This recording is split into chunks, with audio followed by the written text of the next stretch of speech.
La siguiente ponencia y diseño de sistemas de abastecimiento basados en tecnología para el desarrollo humano, TPDH, la va a realizar Gonzalo Martínez, de Icarto. La presentación también está realizada por Antón Amado.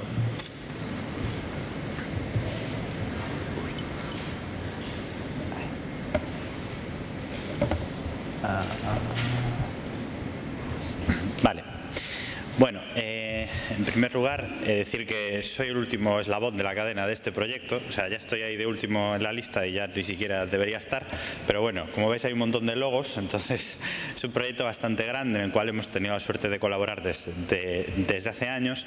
Y aunque algo ya presentamos en las jornadas de hace 3 o 4 años, ya no recuerdo, pues bueno, ha habido bastantes avances y bastantes cosas nuevas, con lo cual ya es un desarrollo prácticamente nuevo. ¿De dónde viene este proyecto? Bueno, pues principalmente de Ingeniería Sin Fronteras, que es como, bueno, es una ONG que trabaja bastante en temas de tecnología para el desarrollo humano y proyectos vinculados de alguna manera a ingeniería, pero no solo de ingeniería, y que es, digamos, la cabeza del proyecto y la que nos permite a nosotros participar en una de las partes, digamos, tecnológicas que sirve un poco para los objetivos del proyecto. Y bueno, en realidad se lo pide al Laboratorio de Ingeniería Cartográfica, a Cartolab, que muchos conocéis, y Cartolab a su vez encarga a Icarto una parte del proyecto en la que yo participo bastante poco, con lo cual ya veis que en realidad pues soy el ultimísimo de la cadena, pero tengo el honor de presentarlo, lo cual me hace mucha ilusión.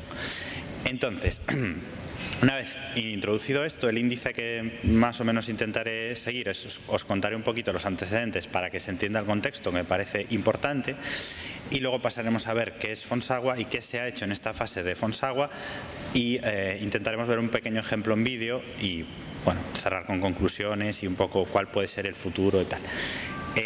También veremos cuál es la aportación que este proyecto tiene, no solo para los propios objetivos del proyecto, sino para todos los que estamos aquí y buena parte del mundo, digamos, porque hay algunos módulos que para GBSI que son universales, que yo creo que van a ser de interés para muchas personas. Y sin más, pues pasamos a los antecedentes de este proyecto. Y antes de entrar en el proyecto en sí, sí que hay una breve reflexión, o intentaré que sea breve, que creo que tenemos que tener en la cabeza cuando trabajamos con proyectos vinculados con el agua y sobre todo no tanto, o sea, en muchos de los países del mundo que no tienen la situación de la que tenemos aquí, que muchas veces hablamos de la crisis y es verdad que tenemos una crisis, pero cuando vas a El Salvador o a Honduras, que es donde está este país, pues se ríen un poco de nuestra crisis y la verdad es que tienen bastante razón. Allí es crisis permanente, como dicen. Entonces, cuando trabajamos con agua partimos de la base de que el acceso al agua y al saneamiento es un derecho humano, y así se reconoció, después de mucho pelearlo, en el 2010 por las Naciones Unidas. Esto es un tema importante y capital, quiero decir, porque hasta ese momento no se consideraba el acceso al agua como un desarrollo humano, y eso justificaba algunas políticas en ciertos países que no trabajaban lo suficiente en garantizar lo que antes era un servicio y ahora es un derecho, ¿vale? Y en la misma Asamblea General de las Naciones Unidas pone de manifiesto que hay que poner los recursos suficientes para cumplir con este derecho. Es decir, no solamente un acceso cualquiera al agua o a un agua de cualquier tipo, sino un suministro de agua potable y saneamiento saludable, limpio, accesible y asequible para todas las personas del mundo. Y esto tiene mucho que ver con la gobernabilidad, que es un tema eje también de las jornadas donde estamos aquí. Tiene mucho que ver con las charlas y con las ideas en las cuales reflexionábamos esta mañana, porque también la crisis del agua y la inseguridad hídrica en la cual vive buena parte del planeta está muy relacionada con la gobernabilidad. No es una cuestión de pobreza, de falta de recursos económicos, no es una cuestión de guerras, no. Bueno, también, lógicamente todo influye, pero principalmente es una falta de compromiso de las administraciones y de las personas en incidir en que eso es un derecho y tiene que garantizarse ese derecho por parte de los gobiernos. Eso es una cosa que, bueno, en este país últimamente pues quizá lo estamos notando un poco más la importancia de estas políticas, pero en otros países del mundo ya llevan mucho tiempo con una inseguridad hídrica brutal que de alguna manera hay que superar, y proyectos como los que Ingeniería Sin Fronteras hace, en el cual nosotros hemos podido colaborar, incide precisamente en mejorar la gobernabilidad sobre todo el sector agua para intentar de esa manera superar esta situación de falta de derecho, al fin y al cabo, ¿no?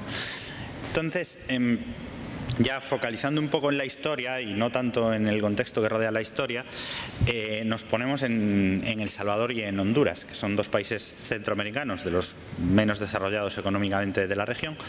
Deben de andar por el puesto 100 del IDH más o menos.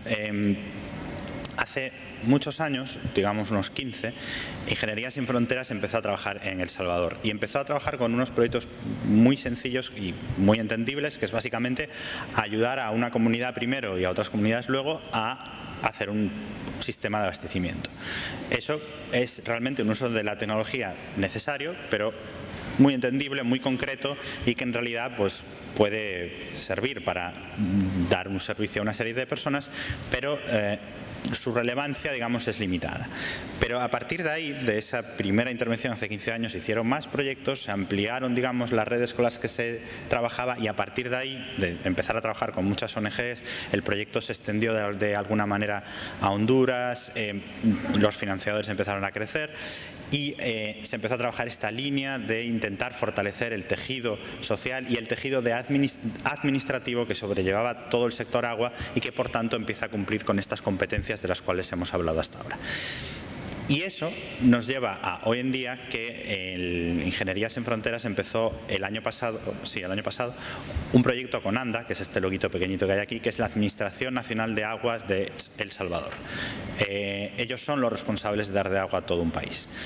Y el proyecto incidía en todo esto que acabo de comentar, intentar dar unas herramientas a ANDA que le permitieran cubrir, de alguna manera intentar mejorar su provisión de servicios al sector rural, que no lo he mencionado, pero es, digamos, el peor posicionado del territorio, tanto salvadoreño como hondureño, en cuanto a accesos de agua. Las tasas de cobertura son mucho más bajas que en el sector urbano. Voy a pasar a este mapa. Entonces, ¿qué es lo que se hace en esta intervención? Pues por parte de la ONG se trabaja con ANDA en este caso, pero con otras organizaciones también, en lo que se llama Plan de Gestión Integral de Recurso Hídrico, que consiste en una metodología que parte de la base de ir a una comunidad, explicar a la comunidad cuál es, digamos, su situación, preguntar, más que explicar, preguntar a la comunidad cuál es su situación en cuanto al recurso hídrico e intentar ver si de alguna manera se puede superar esa situación, qué fuentes hay, qué comités hay, qué personas lo están llevando, cómo es la organización comunitaria. A partir de ahí, si la comunidad se muestra dispuesta a intentar echar una mano y darle una vuelta a su situación, se ponen a trabajar con ellos, se toman toda una serie de datos y se hacen unos mapas tan espléndidos a mano como el que vemos aquí, que es un mapa de una comunidad, con las escuelas, el campo de fútbol, las casas, el número de personas que viven en cada finca, por dónde se mueve la gente, el depósito, etcétera, etcétera.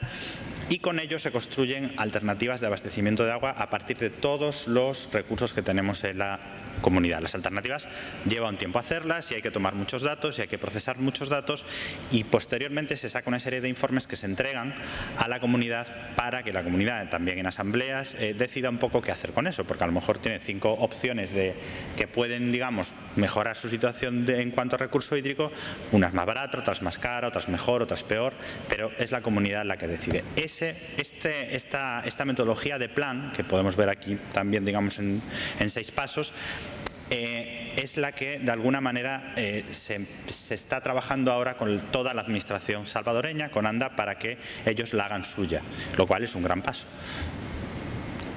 Y esto tiene mucho que ver con otra idea central de la presentación, que es la tecnología para el desarrollo humano, que no voy a entrar mucho porque ya veo que me estoy enrollando y no me va a dar tiempo a contar todo lo que quería contar. Entonces lo voy a pasar así un poco rápido, pero digamos que es importante en este concepto. Tenemos que pensar la tecnología como algo que no es neutro. O sea, la tecnología la tenemos todo alrededor, pero el enfoque que hagamos de ella es lo que puede hacer que esa tecnología sea útil para el desarrollo humano o que sea totalmente inerte. Cualquier tanque, cualquier fuente puede ser útil para el desarrollo humano o no. Esto va más allá de las tecnologías apropiadas, que es un concepto que se usaba bastante en la literatura, porque incorpora un poco el concepto de ciudadanía global. Y un ejemplo que vemos en esta foto es que tú puedes hacer un tanque de agua y hacerlo fantásticamente bien, pero como no avises a la gente de que el agua tiene que estar limpia y que se use bien, pues ese tanque no sirve para nada. Entonces la tecnología hay que humanizarla de alguna manera, ¿no? Y con todo esto en la cabeza empiezo a contar un poco el proyecto ya donde nosotros, la parte del proyecto Fonsagua donde nosotros entramos, que es en el momento en que para una comunidad hay que hacer X alternativas con una serie de datos que pueden entrar en muchas variables que hay que tener en cuenta, los recursos económicos de los que dispone la comunidad, hasta dónde podían estar a llegar a pagar una cuota, etcétera, etcétera.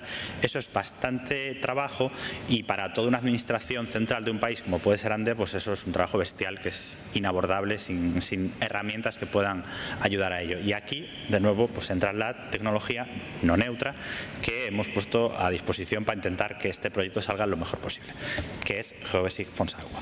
Geobasic Fonsagua lo que hace básicamente es que mete, como en una máquina, digamos, ayuda a que podamos introducir todos los datos de campo que se necesitan para este plan de gestión del recurso hídrico, incluido datos de GPS, datos de encuestas, SAPES que ya tengamos por ahí, todo lo que queramos lo metemos en Geobasic Fonsagua, que nos ayuda a que todo eso esté bien ordenado y que esté en una base de datos Postgres, venga de donde venga. O sea, tiene herramientas como para que lo podamos meter mucho más fácil en la base de datos, porque tengamos en cuenta que este es un proyecto para ANDA, que es una organización que puede que tenga algunas personas que puedan tener un poco de conocimientos de desarrollo como para poder trabajar en este proyecto, pero puede que no. O sea, puede que lo quieran usar alcaldías, puede que lo quieran usar asociaciones, con lo cual hay que pensar todo tipo de situaciones en las cuales pues, puede haber usuarios avanzados, desarrolladores o no. Una vez que tengamos todo en Geobasic Fonsagua, lo que hace Fonsagua es, para hacer una alternativa de abastecimiento viable, hace determinados cálculos alfanuméricos, determinados cálculos geométricos, y ha integrado EPANET en una parte, no el 100% de EPANET, que es un programa de cálculo de redes hidráulicas de abastecimiento. Hemos cogido parte del código y lo hemos, parte de una librería que tiene parte del código, y hemos desarrollado sobre él para integrar un porcentaje bastante significativo de las funcionalidades de EPANET dentro de Geobasic. Y una vez hecho todos los cálculos y todas las alternativas, lo que hace es sacar unos informes editables con digamos, todo lo que necesita la comunidad para tomar la decisión de cuál es la alternativa que más le conviene, o todas las alternativas que necesita ANDA para hacer una estimación de cuál es el abastecimiento mejor para esa comunidad. Básicamente es lo que acabo de comentar. Son dos pasos de este plan de gestión del recurso hídrico los que entra directamente Geobasic Fonsagua, y el flujo es un poco eso, ¿no? Coger los datos, meterlos en formularios personalizados, calcular la red, calcular los parámetros básicos que necesita la comunidad y generar los informes. Hay varias versiones de Fonsagua porque, aunque el funcionamiento ideal es con Postgres y con una base de datos donde esté todo, esto está muy bien, pero no siempre hay internet, no siempre hay servidor, no siempre hay informático, y a veces hay que trabajar en local. Si Fonsagua lo quiere usar, por ejemplo, una alcaldía, que aunque lo que estoy contando hoy está pensado para ANDA, el proyecto es anterior y se sigue usando en otras entidades como alcaldías o ONGs. En ese caso hay una alternativa de Fonsagua que usa Spatialite con SAPES para digamos, poderlo todo tener en local y no necesitar de una base de datos ni un servidor, de un servidor para servir a Fonsagua. La parte, digamos, más novedosa del desarrollo que hemos hecho estos últimos meses es esa integración que os comentaba de EPANET en GeoBSIG. Lo que antes era necesario entrar a EPANET, meter todos los datos de una red y hacer todos los cálculos, ahora lo podemos hacer directamente en GeoBSIG, que además incorpora unas opciones de corrección nuevas que EPANET pues, no tenía porque no eran necesarias, ¿no? Pues, por ejemplo, el máximo de velocidad que es conveniente que un abastecimiento tenga en El Salvador, etcétera, etcétera. El montaje todo de Fonsagua básicamente parte de GeoBSIG como SIG de escritorio central, que es lo que vemos aquí, sobre el cual se han mejorado de alguna manera o se han adaptado sensiblemente algunos plugins y algunas librerías, pero sobre todo plugins. Concretamente Navtable Forms, OpenCAD Tools, Elle y DB Connection. Algunas funciones se han hecho directamente en Postgres para la parte de Fonsagua, que es en Postgres, y con esto hemos creado dos plugins que ya están publicados los dos en repositorios públicos, que uno de ellos es directamente Fonsagua, que es más personal del proyecto, con sus formularios, su personalización, etcétera, y otro está completamente ya separado del proyecto, que es GeoBSIG EPANET. ¿Vale? Entonces ya tenemos aquí este plugin para hacer simulaciones hidráulicas directamente desde GeoBSIG.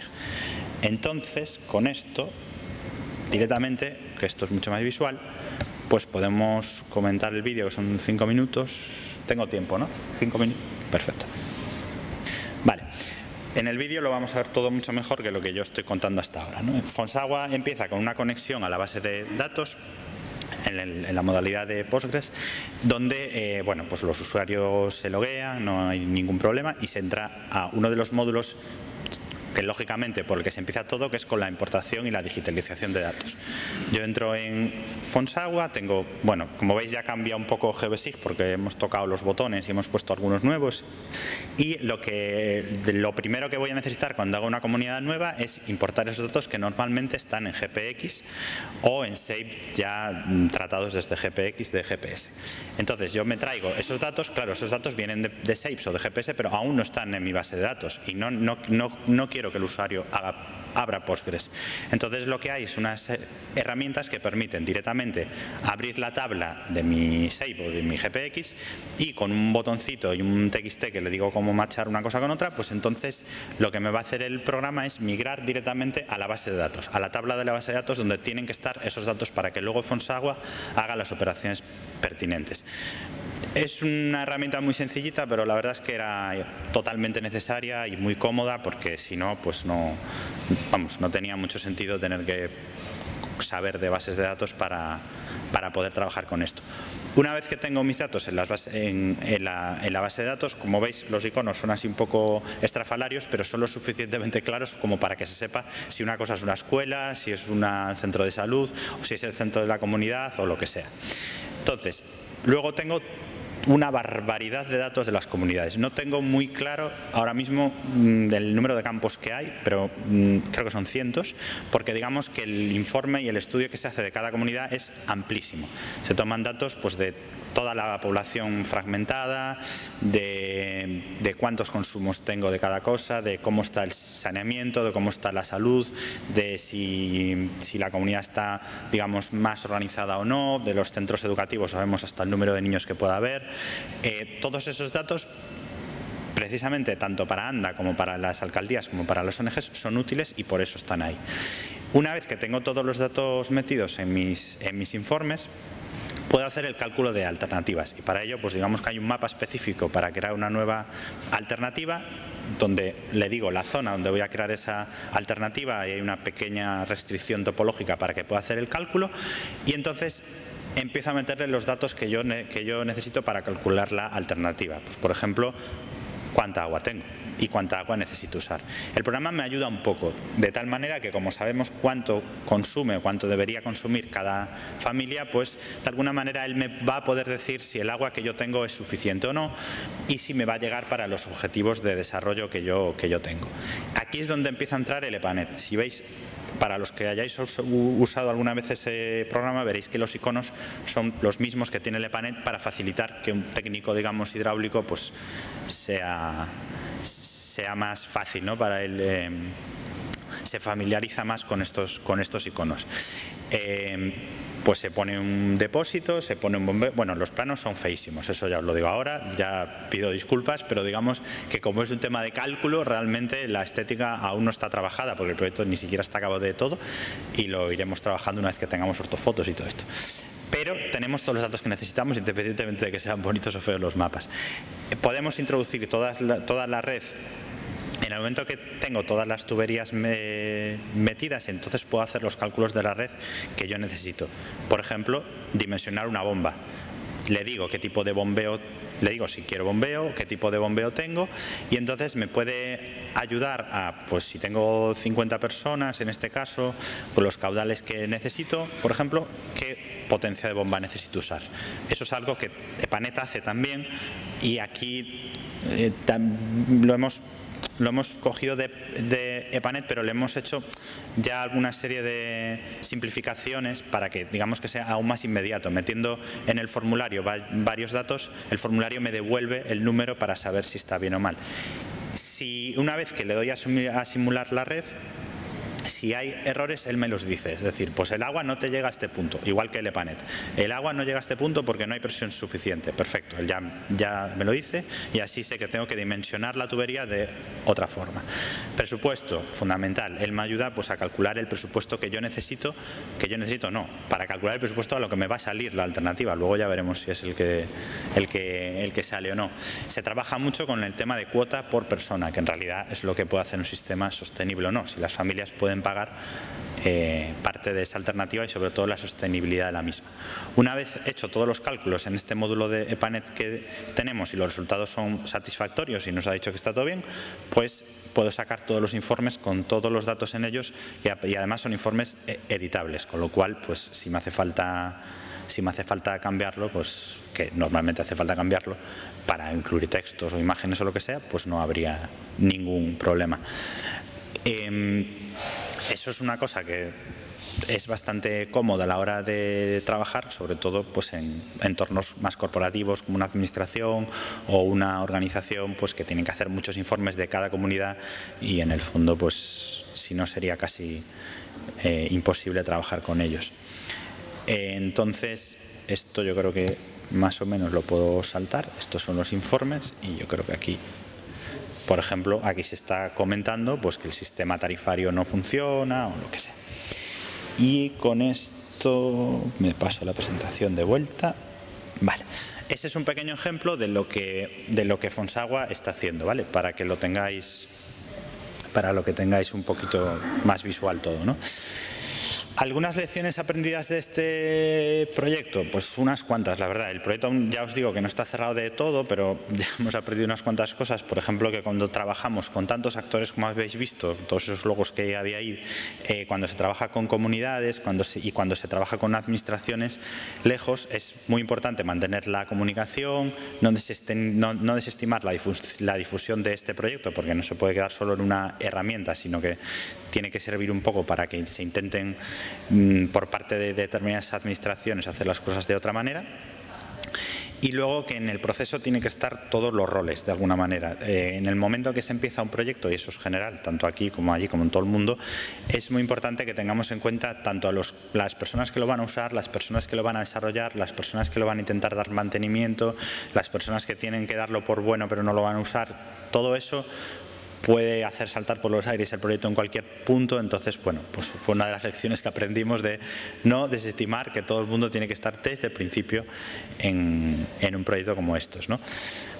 ¿Cuáles son los resultados? Pues en el caso específico de ANDA, pues la verdad es que primero hacen las cosas más rápido con esto, porque claro, o sea, realmente se ahorran muchísimos pasos, y los procesos son más automáticos y están más diseñados a su escala y a lo que necesitan de verdad.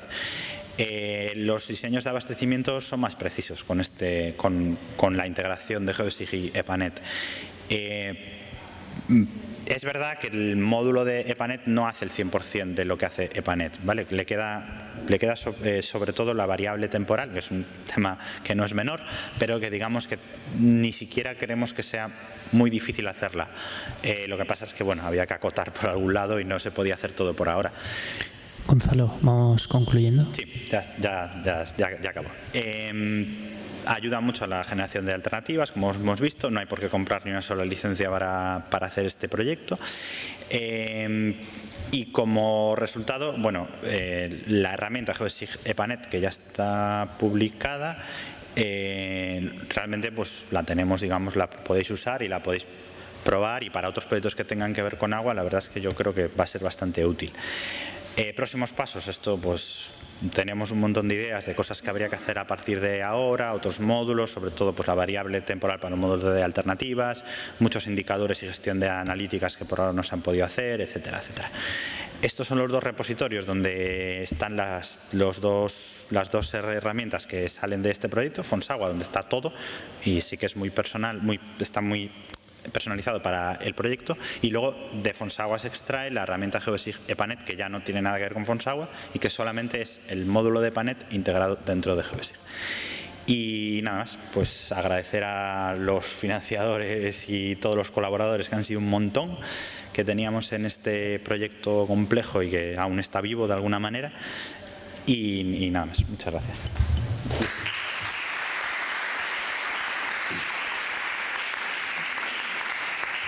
Muchas gracias, Gonzalo, por este proyecto tan interesante. Sí, bueno, más que una pregunta, es dos comentarios para Óscar.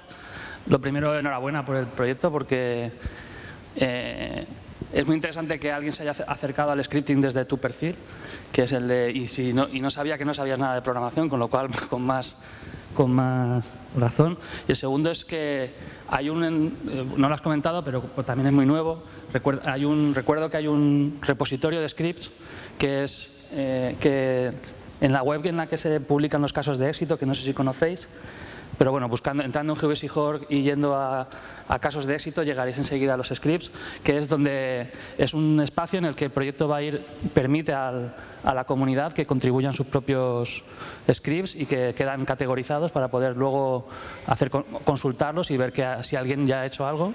Y lo que tú comentabas al final de tu charla, de compartir los scripts, y ahora mismo casi todos son tuyos.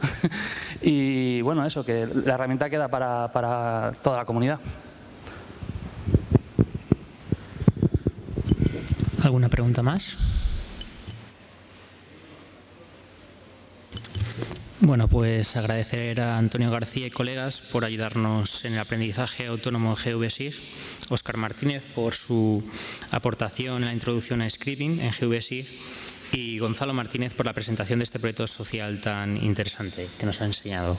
Muchas gracias, y a todos los presentes.